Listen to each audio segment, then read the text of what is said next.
I'm clapping. Okay, so as Lee said, I'm going to be leaving Roanoke. I know, right? And I figure I've done a lot of embarrassing stuff and told a lot of you about it. But this is my last time, so go hard or go home, right? Let's do it. I'm not going to see a lot of you again. Who cares? So, all right, so what I think you should know, one, I didn't get a gynecological exam until I was 24. I know, right? We're closer now, aren't we? Somebody in the audience was like, nope, I'm out. No, I didn't get a gynecological exam until I was 24 years old, so last year. And also, I love a bargain.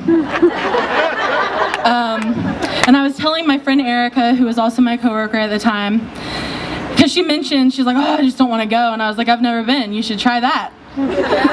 And she was like, you're 24 years old. You should probably go to the gynecologist. I was like, nah, I'm good. But then every single time I saw her, she was like, go to the gynecologist. And it got so annoying that I was like, screw it. So I called them up and I was like, can you fit me in this week?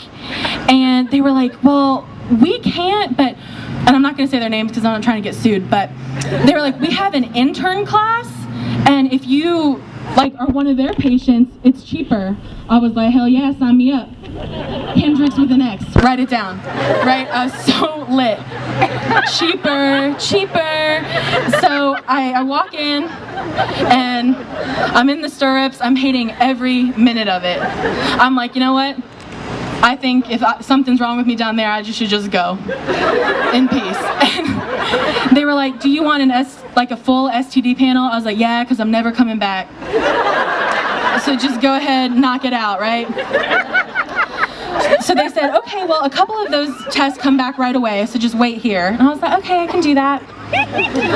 So another intern comes back, and she is just white as a ghost. And she was like, okay, all right, okay. I am so sorry to tell you this, but you have syphilis. And I was like, what? Oh my God, I'm a 19th century slut. Oh my God.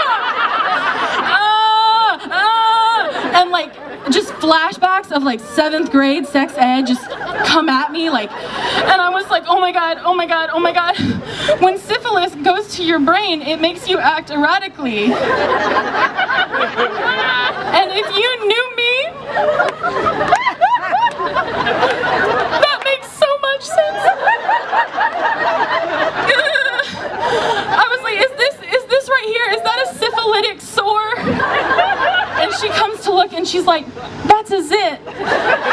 I was like, So I get on my phone, and as some of you know, I'm very close with my mother and my grandmother, Bubby. And I get on my group text, and I'm like, I have syphilis, moving home, Swiss cheese brain. And my mom has her texting while driving on, where it's like, if urgent, reply urgent, and then the message. I was like, urgent, I have the syph. I told you to turn that shit off. And she's like, I need you to focus because I need to give you a shot. And I was like, I want you to eradicate it. Eradicate it. And I start doing like this. And she's like, okay, I'm gonna give you a shot. I was like, I want the biggest shot you can legally give me, right? So she's doing the alcohol on my shoulder, and I'm like, and I was like, you know what? I'm gonna make it count. I'm gonna go to schools and I'm gonna tell them it can happen to you, you know? And I think they need to hear from me. I really do. And she gives me the shot, and I'm like, oh my God, I can't believe it, because now I'm gonna go my whole life knowing I have syphilis. And she was like, Miss McCown, it is completely curable. And I was like, who? And she was like, Miss McCown? I was like, my name is Hailey Hendrix. With the X, remember? I told them on the phone. And she was like, oh my God, these aren't your labs. And I was like, oh my God, you just treated me for syphilis. And she's like, penicillin won't hurt you, penicillin won't hurt you. And I looked at her and she looked back at me, and I was like, I texted my mom and grandma that I have syphilis. And she just backed really slowly out of the room because she had no idea how to respond to that. So she doesn't come back, the actual doctor comes back. And she's like, Miss Hendrix, I am so sorry. We're trying to teach them. I was like, teach them how to read.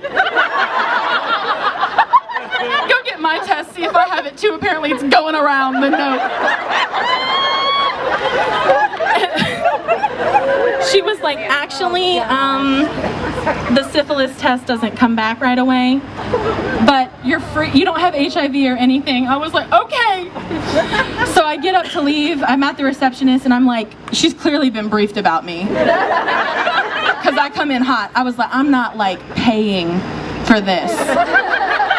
She's like, I think that's fair. I think, you know what I mean? I think it's fair.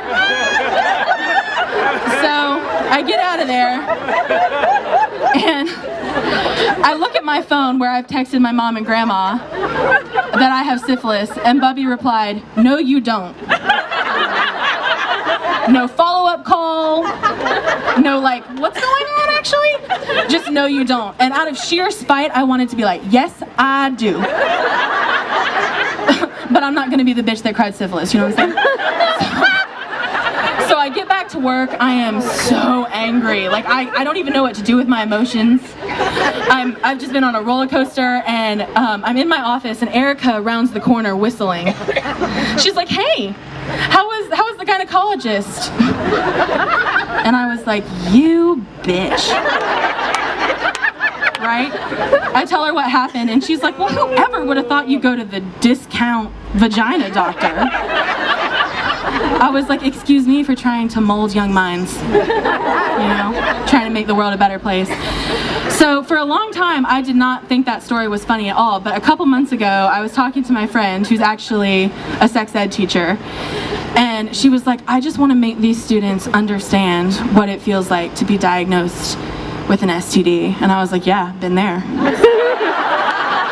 It's not fun, I'll tell you that shit right now. And she was like, you were diagnosed with an STD? I was like, yeah, and treated, actually. An STD. And she was like, what did you have? I was like, nothing. Anyway, thank you.